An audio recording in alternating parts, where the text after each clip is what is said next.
ভাইজান নিয়ে পড়ে থাকলে তো হইব না। ভাইজানের কথা তো কইলাম, ভাইজানের কথাই যদি মানো তাহলে তো মকবুল্লারে বিয়া করণ লাগবো তোমার।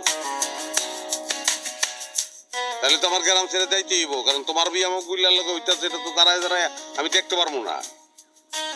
তুমি তো দেখতেছো একদম বাইরনের নিয়ত লয়ে আইছো। হ্যাঁ, তাহলে তুমি যদি রাজি থাকো। কোনটা কথা কই,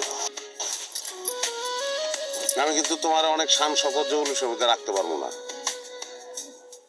কিন্তু একটা ওয়াদা করতেছি, জীবনে তোমার চোখ থেকে 2 ফোঁটা পানি ফেলাইতে আমি দেবো না।